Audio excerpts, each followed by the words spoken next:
Hey folks, this is BestInSlot. Welcome back to my coverage of the early Cretaceous pack for Jurassic World Evolution 2. But of course, with every big new DLC, there is a big new update as well. A free update that's available to absolutely everyone, even if you don't buy the DLC.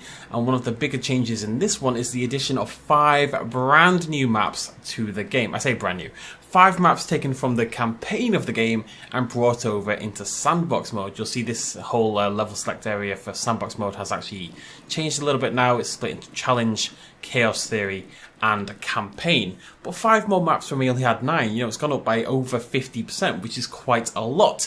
And in this video, we're going to check out every single one of them. Now, of course, there's a little bit more to it than that. We've got these new options here. If we go from Creative to Standard to Custom, and we can set things like weather level and terrain, which is, of course, normal or flattened. The new one, which will remove all the hills and stuff, remove all the trees and water, especially give you a perfectly blank canvas to play on. I'm going to show you the normal ones for the purposes of this video.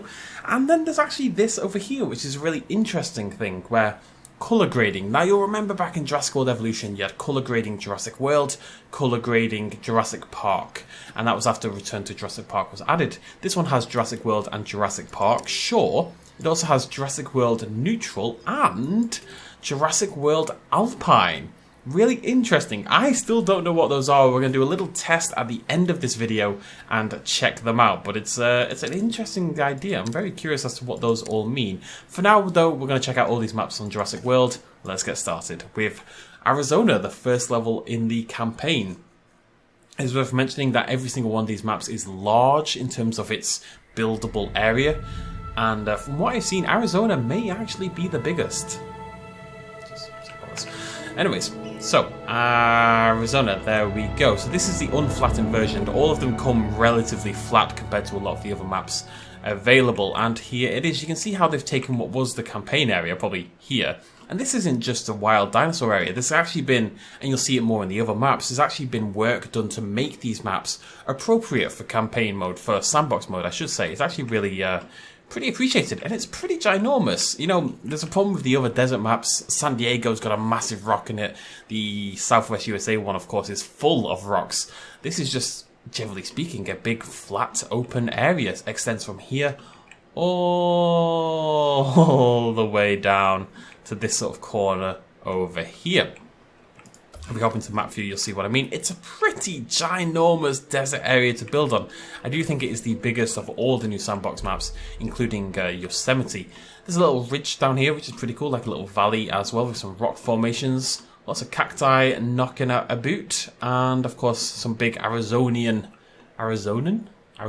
mountains off there in the distance with their sedimentary rock.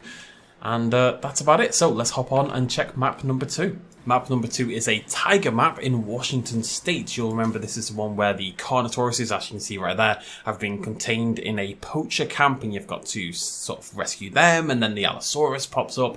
You go down to the waterfront, all that kind of jazz. This one's the most impressive in terms of how they've rejigged it. So here's the waterfront that you drive down to, or nearby, you know, with the Brachys nearby and the Triceratops and all that. And the Allosaurus is somewhere over here on the right hand side. It actually might be here. And then you drive back up the hill. But the hill's not there anymore. The map has been completely changed. And instead you get this fairly gigantic buildable area stretching from here. Well, just in front of the water line around there. And that goes all the way down here, all the way down here, all the way down here, and ends somewhere in this little inlet behind this mountain range right here. So you do get this pretty, again, it's a pretty ginormous buildable space if we look at it like that. It's like a little, I don't know what it is, like a little blob with a little tail. It's a blob with a tail. Imagine there's an eye there, and it's absolutely perfect.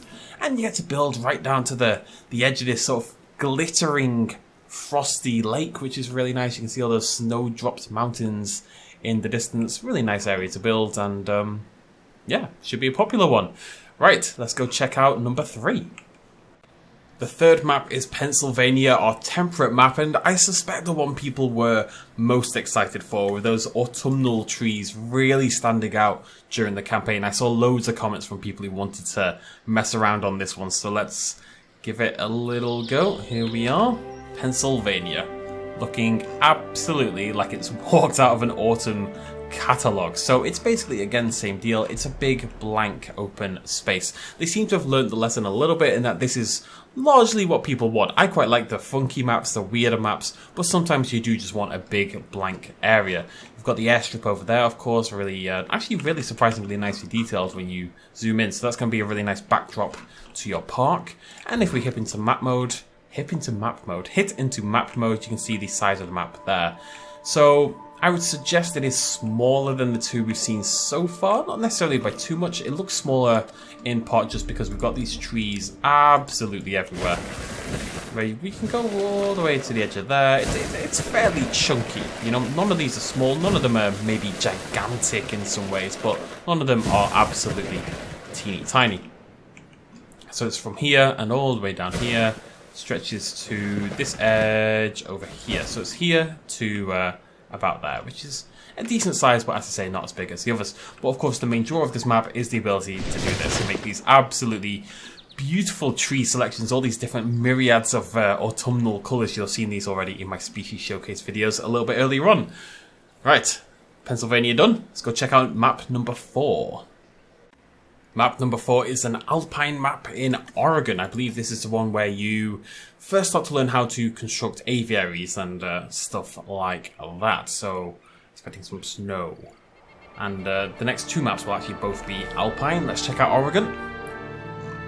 And same kind of deal. Again, I love these frosty old little lakes here at the end. And it looks out into that ravine, into that valley in the distance. Really nice. You know what we need really? It's just like a little bear just plodding along here. That little rock there. I thought for just a second it might well be. Little bear plodding along there. It's that exact kind of environment. And in terms of size, it's pretty decent. So it starts down here, this little lip over here on the right hand side. And that moves all the way along to over there. So you go down to this corner over here. So again, probably not as big as the first 2, I would suggest. Maybe more around the size of Pennsylvania. I hope one day we can get these map files properly accessed and kind of calculate the exact buildable area. That'd be really interesting to know. But yeah, nice looking map right here in the middle of the mountains. Nice to have another alpine map as well. And the next one will also be another alpine map. Let's go check out the 5th and final map then, Yosemite. Yosemite is actually called California, but is Yosemite and is once again an alpine map. You'll remember this one is the final level in the campaign. You have to drive way up into the mountains, going on a photo tour kind of thing. It was humongous, so you'd expect a nice big size, but because it is the 2nd alpine map of the group, I suspect they've taken the opportunity to do it a little bit more funky, because although it is a fairly humongous area stretching from here, I think that's the lip right there. Let's have a little look. Yep, lip there, all the way to that corner over there.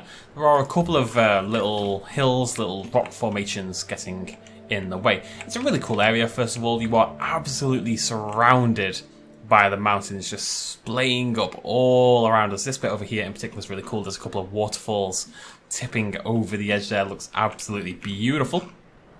And if we hop into map mode, you'll see there's the first rock formation. You head down here, there's a rock formation. And there's a pretty chunky one here on the left. So for those of us who like rock formations and building around things, this is cool. If you don't like that at all, there is another alpine map, of course, the last one we saw in this selection for you. The only thing we didn't get was a new tropical map, which makes a lot of sense because there weren't any in the campaign. And look, you can build right up to the edge here and look out amongst this tree-sodden valley with these frozen little, literally frozen little rivers. So I say careen into the mountains. Absolutely beautiful stuff. So, those are the 5 new maps. Let me know which is your favourite in the comment section down below. But before we go, I want to check out this colour grading kind of shebang. What's the difference between Jurassic World Neutral, Jurassic World Alpine, and Jurassic Park? Let's find out. Okay, we've come back to Pennsylvania. I figured the bright colours would be the best way to see the differences between these different modes. And you can change them from the actual sandbox settings. You don't have to do it when making a new map. So we're here on, I believe, probably just Jurassic World colour grading. So what I'm going to do is I'm going to take a screenshot. I'm not going to move the mouse. I'm going to take a screenshot in each colour grading mode and kind of make a little thing at the end of the video so we can check them out directly. But we'll check out now as well. So let's see if we can see a difference with neutral. Yeah, I can see a difference, but I'm not sure what it is off the top of my head. It looks more saturated in a way, like there's a bit more... Let's see what the difference is there. I wonder if it says anything. It does not.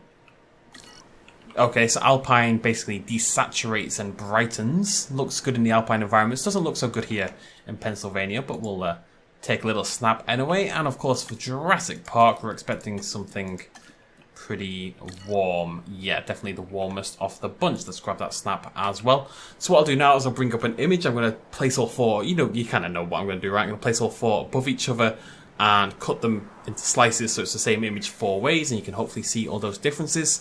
I've got to say, Jurassic World may have looked the best. This is maybe a little bit too orange in some ways, but it's cool that we have that option. You know, I don't think that's anything anybody was thinking about or really asking for, but they thought, you know what, someone out there will enjoy this. Let's stick it into the game. And I always appreciate that kind of thing, really. Yeah, that's it from me then. Thank you so much for joining me. I think, depending on the order, there may be one more video still to come today. I think there probably is. That's going to give you a good overview of everything available in this new free patch. There's not just these maps, there's not just the flat option, there's not just the color grading, but there's a ton of other stuff as well. So I'll go through all of that for you folks at home. Until then, thank you very much for joining me. I'll see you lovely folks next time. If you enjoyed this, please do throw me a like down below. And again, let me know which is your favourite of the 5 maps. Cheers much as always. Bye-bye. Houston, if you're ready, we'll maneuver.